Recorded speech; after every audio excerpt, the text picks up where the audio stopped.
I admire Alexander, and after this video you will too. Like, his father was already called the Great because he had conquered fucking Greece, but after Alexander conquered literally the rest of the fucking universe, he went back to just being Philip II. His teacher was fucking Aristotle. That's like the smartest guy to ever exist up until myself, and Alexander could still outsmart him. You can't go to war, Alexander, you are too young. If I wait, I will lose the canon of youth. Then why do you ask for my advice if you don't give a fuck? Also, and just like most of you, Alexander had an abusive and alcoholic father, and so one time he scrambled and fell, because he was so drunk, and Alexander was like, how are you gonna march on Asia if you cannot march back and forth across this stupid road, bitch? These two got along so badly that it wasn't a surprise when Philip accidentally fell on a knife, stabbing himself in the throat 37 times. Nah, but it wasn't his son, it was his wife. Now, when the kid rose to power, like half the fucking galaxy rebelled against him.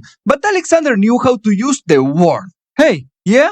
You should go to these rebellious cities and burn it to the ground. You have to understand that when Alexander was born, there was this massive empire called the Persian Empire, and it was not only the largest in the world, but for most people, it was also the entire fucking world. They didn't know there was something outside of it, like, I don't know, 6 fucking continents? They thought the map just ended there, like there was an invisible wall or some shit. So if Alexander wanted to get more land, he would have to take it from them. The other thing you have to understand is that Alexander's mother, just like your mom, had cheated on his husband with every single person alive at that time. And so when Alexander arrived in Egypt, everyone believed he was really the son of the last pharaoh and loved him. So this Alexander guy thinks he can take my land. You should go to Egypt and burn it to the fuck off, bitch! If we were there, we would be getting fucking old right now. My sword is made out of gelatin, and it hasn't even been invented yet! Alexander was as great as King Darius of Persia was a fucking bitch, and they could go through every fight they had. But that could be like that time when my history teacher spent a whole semester talking about the thing that had led to the First World War, and we never even got to learn about the stupid war because there was always another shit that had led to it. I swear to God, if I had to hear one more time that Europe was dancing on a fucking power keg, I'm gonna go completely crazy! So let's just skip to the very important war. And also, my favorite part of Alexander's whole legend, the Battle of Gaugamela. And I can't emphasize enough how great this battle was. Like, it was basically the entire Persian army against the entire Macedonian army. But the thing is, for every Macedonian soldier, the Persians had like 1 billion. It was David versus Goliath. We're talking about 40,000 Macedonians against 500,000 Persians. Oh, but it doesn't stop there. The place for the fight was chosen by Darius to benefit his numerical advantage.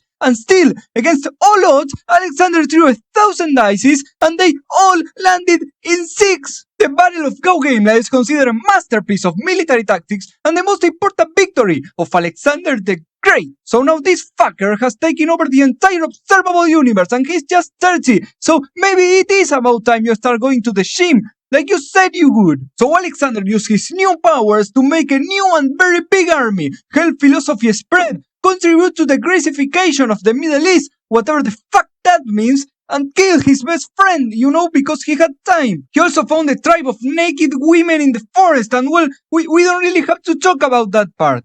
Oh, I'm sure this new prosperity will last long. It really didn't. It didn't last shit. Alexander contracted some terrible illness, probably because of the forest women thing, and as he was dying, he was asked who he wanted to inherit his empire, and he replied to Kratero. But apparently Kratero sounds a lot like to the strongest in Greek, or maybe it was just that nobody really liked Kratero. Who should we give your empire to? To Kratero. So to the strongest. Kratero, bitch!